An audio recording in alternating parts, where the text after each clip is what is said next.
Hello everyone, welcome back to my YouTube channel. And today we'll be looking at scheduling. It's about 15% weightage. We'll be looking at manual part scheduling, node selector, anti-affinity, taints tolerations, and daemon sets along with static parts. All these topics would help you to kind of easily pass your CKA exam. So for this, I have added a link here, which will take you to another markdown file. These links I'll be updating right after I'm done recording this. So let's get into it and let's see what do we have here. Again, this link need to be updated. It'll be updated right after I'm done recording this one. All right. Scheduling is a part of a Kubernetes process where your Kubernetes cluster decides where to go and run your pod. Now, to schedule pods, Kubernetes does a good job. By default, it figures out where the resources are available, it goes and schedules the pods. But sometimes it is required that you want to go and run a pod on a particular node. How do we do that? We'll be looking into the manual pod scheduling. Then you don't, if let's say you have 100 nodes and you don't want to do this scheduling manually across 100 nodes when your cluster is too wide, in those cases you can think about using node selectors. We'll look into it, what node selectors are and how we can use them. Then finally there is something called affinity and anti-affinity. Affinity is when you want your pods to be associated with one node or one type of nodes. And anti-affinity is when you want your pods uh, basically not be together on one node, right? So that is affinity and anti-affinity. Taints and toleration are mechanisms to control where your pod can run. Think about taint as, I recall Muhammad Mumshad's kind of definition. He talks about mosquitoes, right? Think about mosquito repellent being as taint, and then there is uh, a special type of mosquito maybe that is able to tolerate that taint, so it'll still bite, right? So uh, we'll look into taints and toleration, how we can control what pod can run or what type of pod can run on certain nodes with the help of taints and tolerations. Daemon sets, these are special type of pods. Again, almost everything that you do in Kubernetes, in the end it is pod only. Daemon sets are, they ensure at least one copy of a pod runs on all the nodes. Now when I say all the node, it doesn't mean if you have 50 nodes your daemon set will run on all 50 of them. You can control, you have these node selectors, affinity, anti-affinity, taints, tolerations, right? So you can use these to control and run daemon sets on subset of the nodes. For example, some of the nodes are running GPU workloads, and you want your um, daemon set pods to run only on those nodes, because you are collecting some telemetry data, right? That is specific to those GPU workloads, right? So that would be one example. Another example could be your monitoring agent, your some malicious activity scanning tool, some antivirus kind of tool, right? You want to run across the fleet, you want to run everywhere, so that could be a perfect candidate for daemon sets. And then finally the static pods. Static pods is when we are creating the YAML files manually, placing it on a server, and then letting uh, kubelet to pick those YAML files and run them as a container on those nodes, rather than sending our pod definition using scheduler or using kubectl apply command. We are going to create a file, a static file. That's how the name comes. So we create that file, place it on a node, and that's how kubelet picks up and runs your uh, pod, right? So the perfect example of this one would be your Kubernetes management control plane parts. We look into kube scheduler, then kube API, all those parts too as part of this one. But let's get started with the manual part scheduling. So I did provide some examples here, how we are doing it with the help of uh, node name. So there is a field in your pod, uh, basically spec. In pod spec, you can define the node name, right? So this is an example where you are saying node name cube worker one, right? How do we see it, right? So I have an alias for kubelet, so I'm using k, right? K, let's see, think about it, that you are in exam and you don't know where that particular attribute goes, right? So cube explain pod dot spec, right? So I can do this, or I can do a recursive will give me all the list. I can pipe it to less and see it this way, and you can see few things coming after spec is node affinity, right? Similarly, I can basically do this, just spec, and read more about what are the kind of options available. And one of the options is node selector, another is node name. Node name indicates where your pod is going to be scheduled, right? So let's copy this and run it the way I have listed here. We write it in a YAML file. So one way for you to do is using copy paste from here. Another way could be, uh, you know, run it like this, because it's a part type. We are using kubectl run, right? And kubectl run, then we can say nginx, because we want to give it this name, and then we specify image as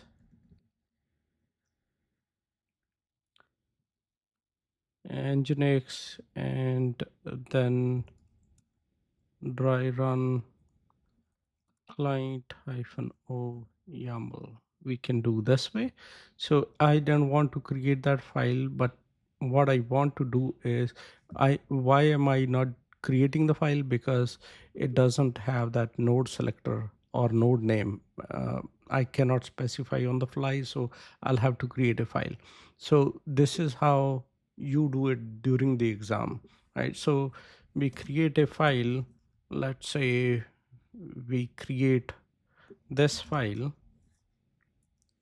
and now if we say, we open the file, and right after spec, here it was node name, and node name is cube worker one. So how do I know how many nodes I have?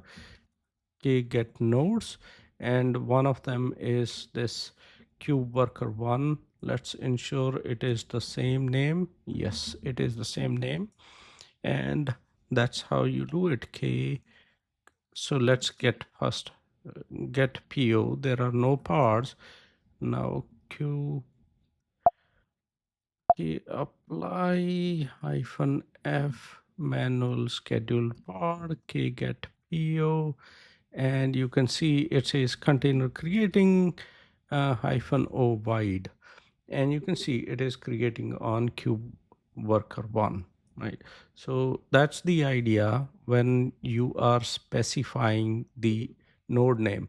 So this is how you can manually schedule pods on a particular node, right? It should be running. Yeah, we can see it running. There is one container inside this pod, and it is running 25 seconds ago. Again, if I want to k events hyphen hyphen for pod, and give the name of the pod, and we can see image was pulled and it got scheduled and it is running. So how do one way was using this O wide. Another way could be k describe pod and then name of the pod, right? Again, if you are running it in a namespace, then you'll say hyphen n and the namespace, right? So we can see where it is running from this one too. It has full details about the pod. It shows you it is running on kube worker 1, and this is the name that I gave when I ran this command. uh, we put it in a file and executed it. Okay, so we have one pod running, and it is running on uh, worker 01, and it is named as manual scheduled pod. Now let's look at the second one. Node selectors, affinity and anti-affinity tolerations, right? So what is it? This is so this in this way we are specifying node names manually. What if node names are generated on the fly? You are running it in a cloud, and the cloud service provider, the names are kind of changing. So what is the option is to apply labels to your nodes. So here we are using node selector. Rather than node name, we are using node selector and disk type SSD. So what is this? This is just a label. This is nothing special, just a label. And with this label, we are kind of creating a pod. So I can do it on the fly, like I was showing earlier, or I can copy paste from here. Let's copy paste. You have the idea how basically bring it how to bring it from um, imperative commands. So look at this command. What I'm doing here is labeling the node 02 with the value disk type SSD. So let's see first, do we have that label? Okay, get nodes hyphen hyphen show labels, right? So if you see these labels, it shows one label here, then it shows Linux, it shows few details, but that label is nowhere to be found disk type. So if I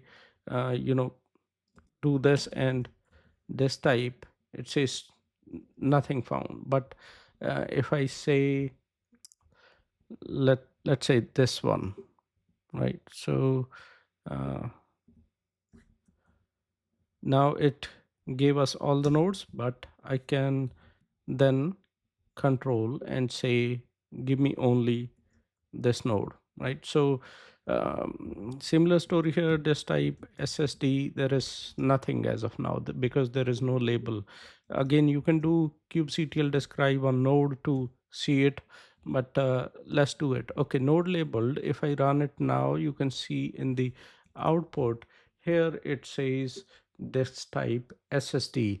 Now this thing we could apply when we are spinning up nodes or adding nodes into cluster. For example, if you are in AWS, you could have auto scaling group, or you could have Carpenter, which is kind of spinning nodes for you as it is expanding the cluster, right? So you idea is, rather than going manually specifying the node name, you are using a label, and using that label you are uh, configuring your pods to go and run on specific nodes.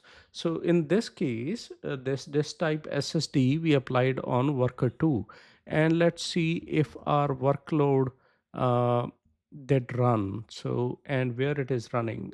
Here we go. And we just applied this pod with the selector, and we can see it ran on worker 2 as expected. I Very easy concept. All you need to remember is node selector. I Again, if you don't know, k explain pod dot spec, uh, and this gives you some information, but again, a recursive grep hyphen I selector, if you do that, you can see it is showing you so many, but here is the node selector, right?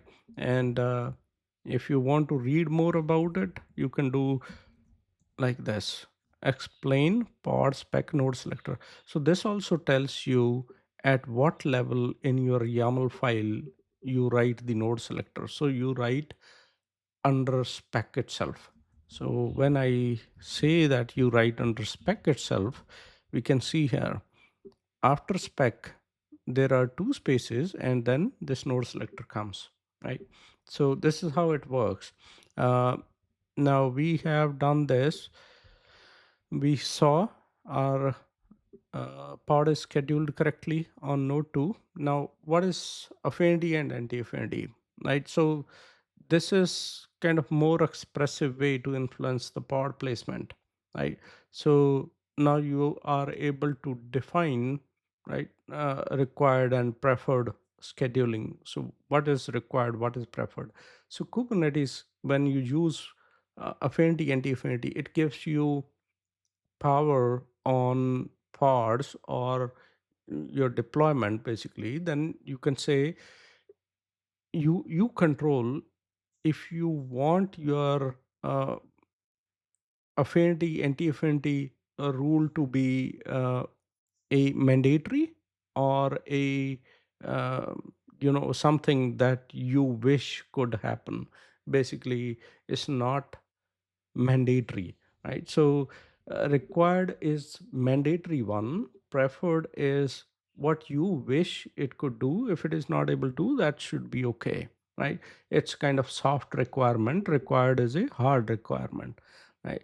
So how do we do it? This is the kind of longest name you would see in any pod definition. So idea is simple.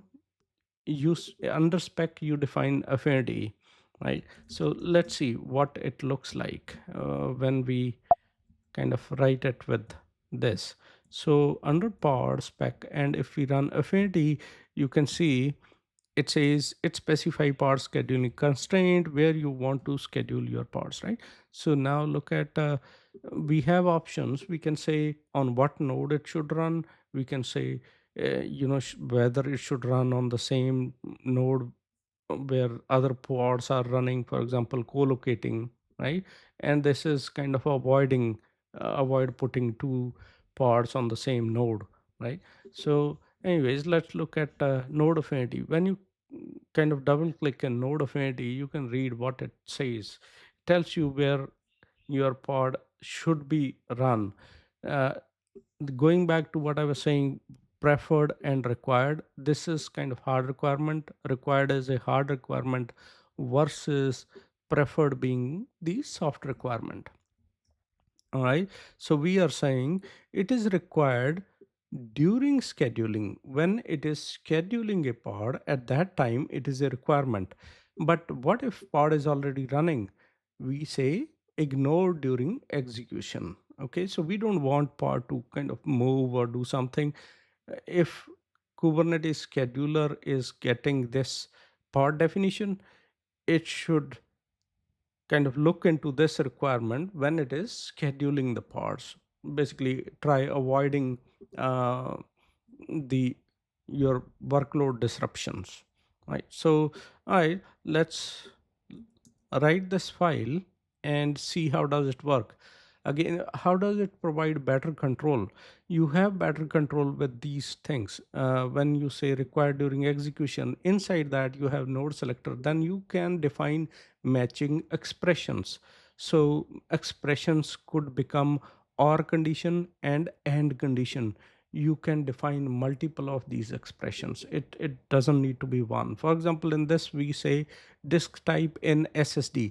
What if you had another disk type IO2, for example, right? If it is, let's say, uh, AWS, right? So disk type IO2.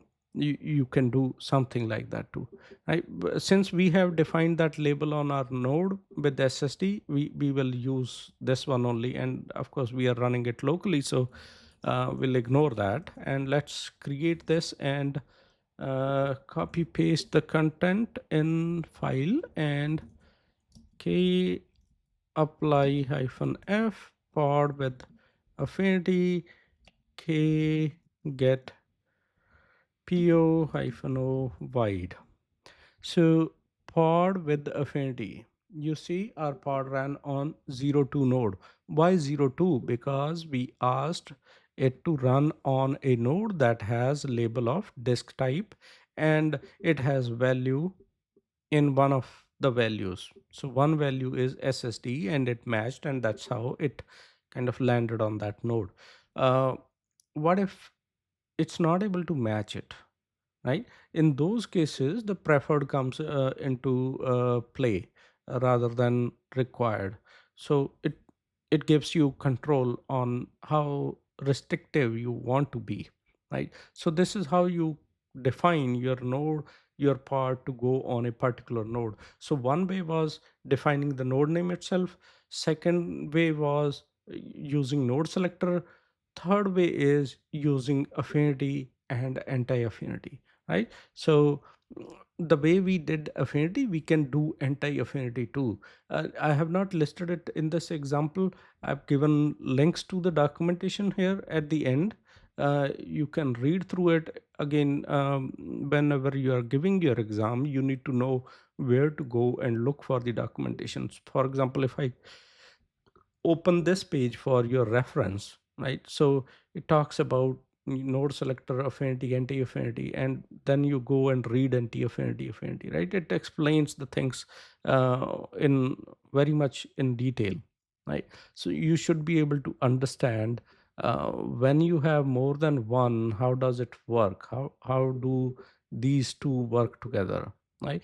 I would say read through this. I won't be able to cover all this in our maybe 30-minute long video, but this is something you need to know in during your exam. Right. The next one is toleration, taints and tolerations. Assume if your pods are mosquitoes and you have one node that has Mortin as kind of taint, so your mosquito pods will not land on that node, right? So that is kind of one way of controlling. I'm going to add an example here, but again you can add the taints on your nodes very easily. K taint node, you can do it this way. If you don't know what to write, you can do hyphen hyphen help, and you have all the examples that you need. How to do it. This is how to remove it. This removes the taint. This is kind of creating the taint. I'll not be demonstrating how to create it. You can do it in your time, but that is the idea. So once you create taint, assume you have, for example, you have 20 nodes. Out of 20 nodes, 10 nodes run GPU workloads. You don't want those expensive nodes to run maybe nginx, right? Those nodes are maybe reserved for machine learning or some generative AI, advanced AI related work, or some rendering work, right? uh, so how do you control on those nodes? You deploy a taint. How do you deploy a taint? Using command like this, right? You create a taint on those nodes. Once taint is created, then when you are deploying a pod, inside that pod definition you say tolerations. You are saying my pod can tolerate this type of taint. The Going back to mosquito example, if you have a node that has taint as Mortin, and your pods are kind of mosquitoes, they'll not land on that node, right? So one way of controlling. But if you in your mosquito pod definition, you say it can tolerate Martin, and it will basically go and deploy the pod on that node. um, I hope I was able to make it clear, but if you have any questions, please provide some comments on either YouTube or my LinkedIn, and I'll try to follow up on this. Now, next is daemon sets. How does it work? Basically, it runs pods on all or some of the nodes, right? So again, going back to the documentation, the links I was showing here, so you can basically go and search for daemon sets. There are more kind of deployment options, but daemon set, it runs on a particular node. You can define, what are the requirements for a daemon set, and it will deploy one copy of that pod on every node, right? That is what daemon set does. So how do we do it? We create a kind of YAML file and go deploy it. One thing that you might not have noticed till now is under spec in almost all of these, there is a section, once you start going into deployments or daemon sets or replica sets, you will notice there is a section called templates, and under templates there is a section called spec. This section under templates spec, this is your pod. You can literally pick your pod uh, definition and fit it here, and it'll work. So all this is kind of providing functionality on top of a pod. Even if you deploy a cron job, that will also come like this only. Under a template, you'll see some details. If you have deployment, that will also come like this only. We'll see in maybe following sections. But how do you do it? You create a file, place it, and do kubectl apply, and you have a daemon set running that runs across all the parts, all the nodes. Things to notice about daemon sets: these daemon sets are also kind of pods only. Because they are pods, they are also dependent on these things. You can control where your pod can run, where it cannot run, basically where your daemon set pod can run or where it cannot run. Similarly, you control where your daemon set should go and run. So you can use anti-affinity, affinity, node selector, taint toleration. All that is possible. All that is allowed. So with all that, I'll come next to the static pods. If you want to kind of run this one, daemon set, we can. It's nothing special. You can literally use this also. K describe ds, and so explain ds, same story. It explains what is daemon set, what it does. Then you can say spec. So during exam, if you're stuck somewhere, you don't know what level you should move your, this section to, this explain helps. K explain, it helps uh, a lot. Anyways, let's create this file and see. Okay, create this, copy paste, and now k apply daemon set, k get po hyphen o white, and you can see it is trying to create, where it is creating worker 1, worker 2, right? Why there is nothing shown for master? K get nodes. If I say nodes, it says control plane, right? This brings the question why there is nothing special being shown on control plane, right? K describe node, and we need to look at our master.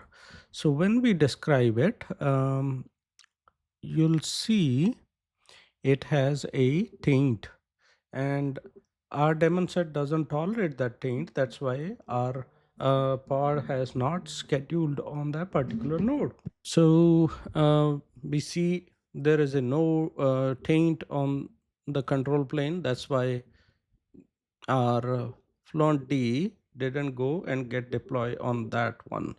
But it is possible to basically modify this and go here where it is talking about all this, bring in these tolerations, and our pod or daemon set will be able to run. Again, we cannot just copy paste it from here, whatever is listed here, because uh, the taint that we have on control plane is different. So it should match this section and then no schedule, right? That's a bit on daemon sets. Static pods. What is static pod? Static pod is, it is not run by Kubernetes API server, right? So how do you even kind of run a static pod? So I have given one example here that you go into kubemaster, and that's where you have pods available. And let's see. So I have multipass ss multipass uh, shell. I want to go on kubemaster. So, okay, I'm in Cube Master and I'll have to become root and go into this directory. So remember, this directory is very important. Uh, During the exam, you'll be making changes in these things. Whenever you are making any change, you should take backup. Always do cp hyphen p. And for example, let's assume we need to make any change in API server. Take this and put it somewhere in your home directory, right? So now if you see, I will have this cube API server. Where am I sitting? I'm sitting in root, right? So this file I'm not going to change. Whatever changes I need to make, I'll make here. And maybe possibly restart kubelet if I need to. But anyways, that's not the topic here. Topic is, how do you run a static pod, right? So let's go and create a static pod, and that we will create an etc kubernetes manifest. And all right, we got a file going, and let's write something in it and exit. Mm. So if I say kget pods, you can see something new happened. It says pending, and what did it do? It added the name and here where it is running. All right. So now you can see it is creating the pod and now it is running, right? So how does it happen? If Kubernetes API is not monitoring, then what is it that is monitoring? It is our kubelet. So systemctl status kubelet service. If you see here, it it says creating a mirror pod for static pod. I can do hyphen L, and if you kind of scroll to the side, and you can see what is happening, right? So excuse me. So the way it works is, basically this is the service, and if you read the service definition, it talks about what all things it does, right? And it also has some configuration files, and those configurations, see, it says kube config, where does it look at, right? So all these things help it to kind of start the service or the pod based on what we have kind of configured, right? So if we look at this one, you can see what I did was I went inside this directory. Why did I go inside that?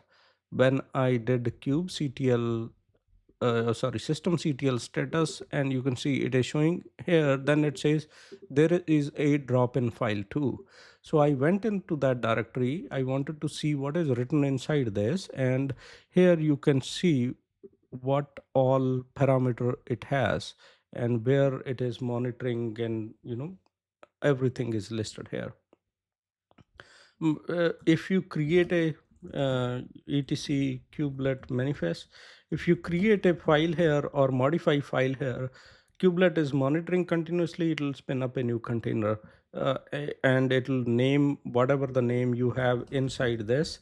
So inside this we named it as static nginx, and then it will add the node name where it is running, right? So that was the idea. And if we do get pods now here also, even on the outside node, when I am running it, I can see pod running on the master. If you need to get rid of it, you will have to get into again master node, go into this directory and delete, and pod will be gone.